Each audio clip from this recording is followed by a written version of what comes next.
Welcome to the show as Chevy's 5th generation Camaro arrives for a horsepower TV groundbreaking buildup. Camaro, the closest thing to a vet yet. For 30 plus years and 4 generations, it was one of America's all-time favorite pony-sized street machines. From 1967 to 2002, when production ended for 7 years. Now it's back, badder, and more beautiful than ever. Especially the SS, with its retro meets mod styling. A rear-wheel drive factory hot rod whose return was long awaited and still celebrated. Of course, almost as soon as its debut in March of '09, owners could buy an outrageous array of aftermarket parts. Like these wild two-piece design wheels. Now today's show's not about styling and profiling, it's all about, you guessed it, tire blistering, pavement pounding horsepower.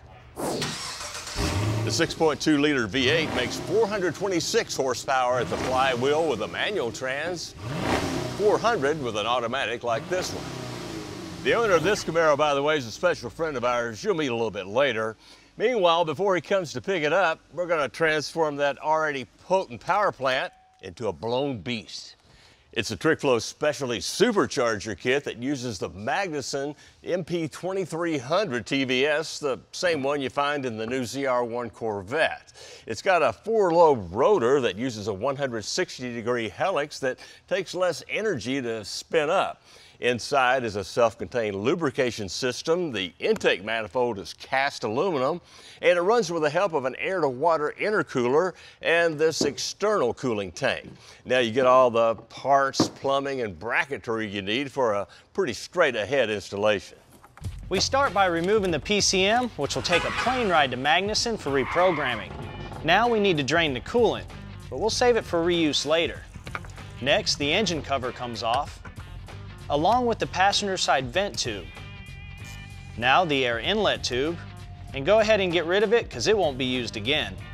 Then after a series of disconnections, including the coolant hoses, injectors, and other electrical connections, the entire OEM intake assembly comes out.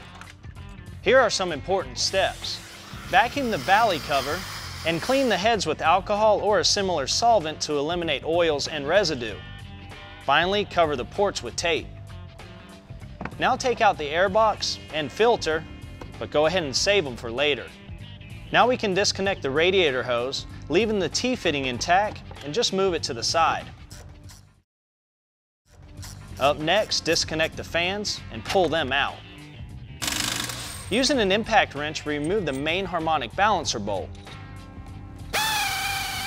You can't really see what Mike's doing right now, but I think I can show you on this motor. Basically, he's taking this drill guide from the kit, and it goes right in here. Now, those guide holes allow you to drill 2 holes that are half into the crank snout, half into the pulley, and after inserting dowel pins, well, that's going to prevent the pulley from slipping on the crank because of that press fit. We can finish up here by installing a new harmonic balancer bolt and torquing it to specs.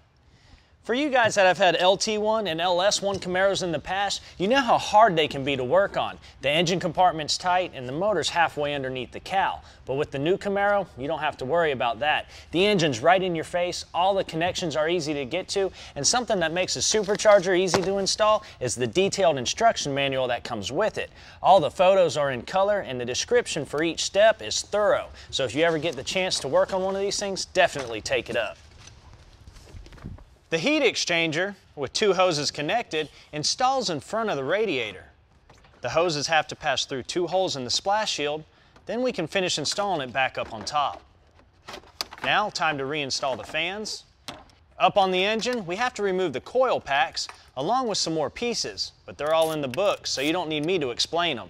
To give us clearance for the supercharger, we have to remove the plastic wire loom covers from the coil packs themselves. With that handle, we can transfer the throttle body and map sensor to the supercharger, and I'll tell you what, we're not too far away from firing up our first ever 5th generation blown Camaro. Better hang with us.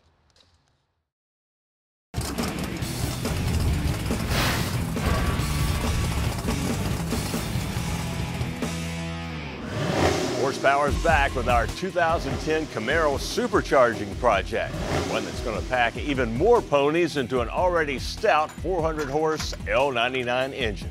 And it all happens thanks to this new supercharger from TrickFlow. After we bolt this fuel supply manifold to the fuel rail and install the supplied O-ring gaskets, the blower's ready to go on. Spray the head surface lightly with a little soapy water. This will allow the unit to slip into position without damaging the gasket. There we are. Next, we can reconnect the fuel injectors, remount the coils, and connect them on each side of the engine. This new fuel line attaches to the stock fuel supply barb and to the fuel manifold on the supercharger. Now cut the blue and tan wires on the mass air flow harness and attach to the intake air temp sensor located in the supercharger. Okay. After installing a new tensioner pulley comes the two-man job of routing the new belt by pushing the idler pulley inward. The air filter and air box can go back in place now. Then on the other side, it's time to install the intercooler pump to the frame rail. Next, using a bracket from the kit, we can install the reservoir onto the passenger side coil bracket. The air-to-water intercooler system we're working on right now is an efficient closed loop, but to get a real overall picture of how it works, take a look at this diagram in the instruction manual.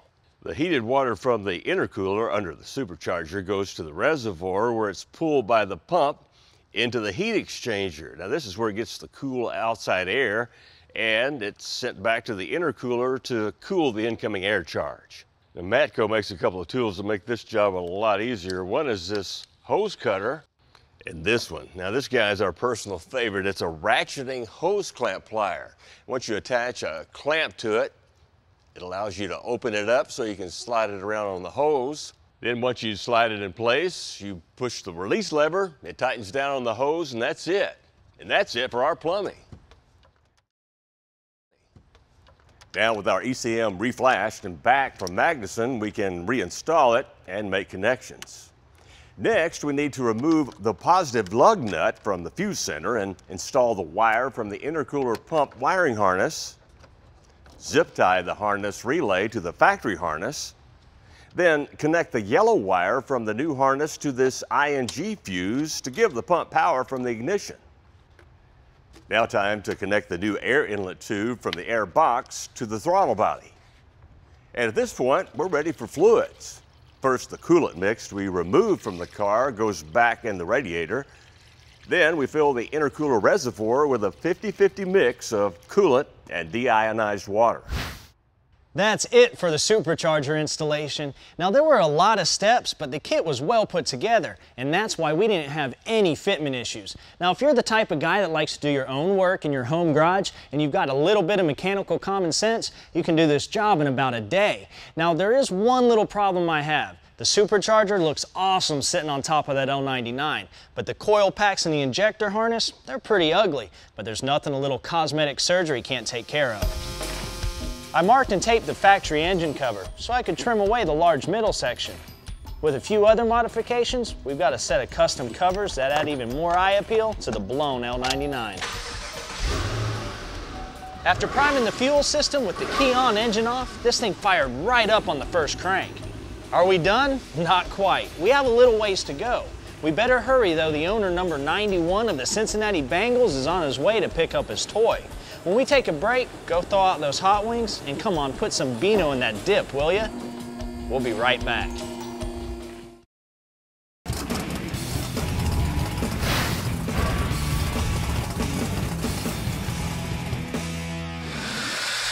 All right, timeout's over, so park yourself. Here's an instant replay of what we've done so far. We took a 2010 SS Camaro making 400 horsepower, took off some new parts to make way for this, a TrickFlow supercharger kit. We followed some idiot-proof instructions and fired it up. Andre Smith of the Bengals is on his way to pick it up, but we've got a few more things left to do. We're replacing the factory exhaust, starting with these JBA stainless steel shorty headers with oversized exhaust ports for better flow and thick laser-cut flanges. Followed by a new MagnaFlow dual exhaust system with wide open straight-through mufflers. Along with his car, Andre sent us these, a set of wheels and tires custom painted to match the car's trim. 39. There's your car. Woo-hoo! Hey, that thing's nice. The proud owner is Andre Smith, rookie offensive lineman for the Cincinnati Bengals. I like it. I love it, as a matter of fact. Andre earned the Outland Trophy Award while playing at the University of Alabama. There's your blower. He's an All-American who loves All-American muscle, like the new Camaro. Hey, you came through. Camaro is, I think, is one of the better sports cars as far as American muscle. It's vintage. It's been around for a while. I was kind of disappointed when they stopped making them for a while, but I'm glad they brought them back. A little more power behind the tires now. That's a lot of car. Andre brought some of his best friends from back home to visit our shop and see his new prized ride. You guys like? Now, though, it's time for us to see what our supercharging drill did for its horsepower. Andre grew up watching his dad drag race a Camaro and even had his own racing dreams for a while, that is. Actually, aspirations of becoming a racer went down as the larger I got, the bigger I got. So my dad has a story about how I ate myself from a safety to a linebacker to a down lineman to eventually offensive lineman. So once I got about to 300, I gave up the aspiration of ever getting in a race car and driving it. You good? Oh yeah, I'm ready. A new stock SS Camaro with automatic transmission makes about 335 at the rear wheels. We'll consider that our baseline. 427. After several runs, though, 429 is about the best we can get. Let me make a phone call real quick. Good, but we should make more. Help me out here. So while Mike troubleshoots, it's my job to keep Andre happy. This is it, all the marbles. After all, this guy could crush us like a couple of hood rats if he got mad enough. Yeah, he's getting lower, Jay. All right, man. Well, it turns out we got our wires crossed with Magnuson, who sent us the Street Tune flash for the computer.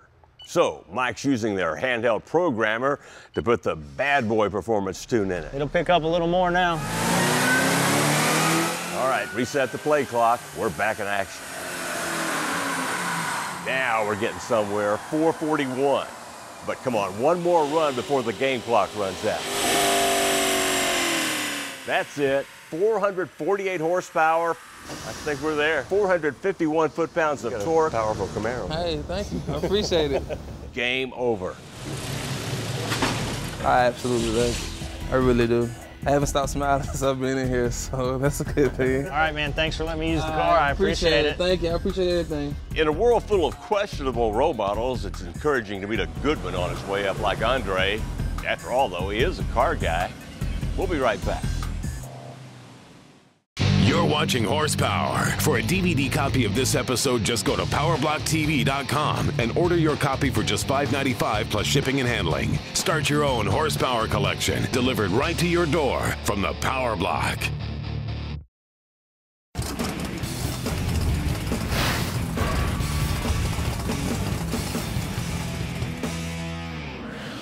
You guys have heard us say plenty of times in the past that the camshaft is the brain of the engine. Well, it's also what gives it its personality. To make sure your camshaft's doing the job it was hired to do, it needs to be connected to the crankshaft with a well-built, sturdy timing set. Now, down here on the table, we have 3 different cam drives. They range in price, popularity, and overall accessibility. Today, I'm going to show you how to install each one and share the strengths and weaknesses of them. Now, we're going to start with the double roller, which is the most popular, then move on to the gear drive, and finally end up on the belt drive. We're using our 383 mule motor for this series of tests. Now, to make the swap from the chain to the gear drive easier, I'm installing a Summit 2-piece cam cover kit to speed things up. You've seen us install these timing chains before. Just line up the dots. Now, the benefits are low cost, simple to install, and they're pretty much indestructible at most performance levels. The weaknesses in this setup are the chain will eventually stretch, throwing the cam or ignition timing off. Back in the 1960s, the hot rod aftermarket introduced gear drives as a replacement for timing chains, and that's because of their more accurate cam-to-crank operation. Now, the one we're using today is a floating idler gear setup that we picked up from Summit Racing. Now, the dual floating idlers, or dogbone as it's called, is self-supporting and gets trapped in between the crank and the cam sprockets. This gear drive setup should last for the life of the engine. And if your engine block's been heavily align bored, the design makes it fairly forgiving. On the downside, they cost about 3 times as much as a timing chain. Now here's something else to keep in mind. If you're working on a computer-controlled vehicle that has knock sensors, the gear drive's not the way to go, because the harmonics in the gear drive can affect the knock sensors and retard the timing in the engine. Now they make these things in 2 versions, noisy and quiet. If you end up getting the noisy version, your motor's gonna sound kind of like a blower motor without the blower. Belt drives first showed up on pushrod V8s back in the 1980s on pro stock race cars. Now the design makes for smoother operation and it produces less harmonics in the chain or gear drive, and that could cause engine damage in the long run. Now another benefit is it takes less power to turn one over. In extreme applications, the belt absorbs vibrations in the valve springs. Also, cam adjustment is easier and less messy. The downside, many engine builders don't trust the belt not to stretch and alter the cam and crank relationship. Then there's the price. This system we got from Jesel goes for about $1,200.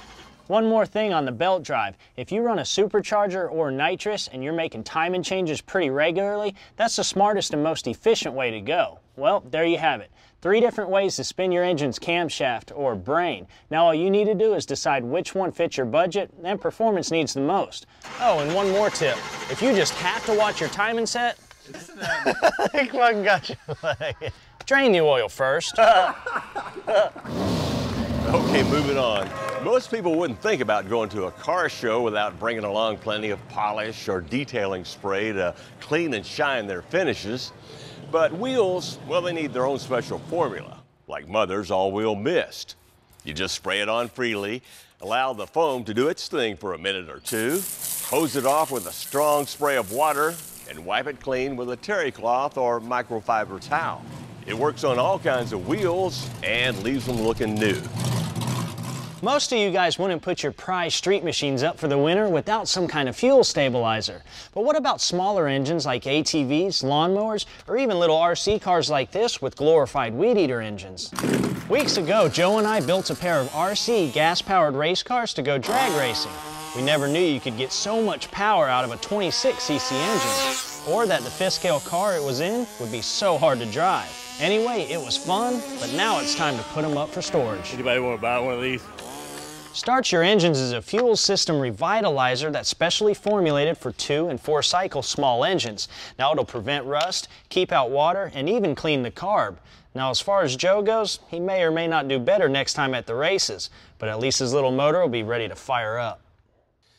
Believe it or not, this show's a done deal, so I'm gonna take my little car and go home, but see you next time. Oh, God! Oh, man!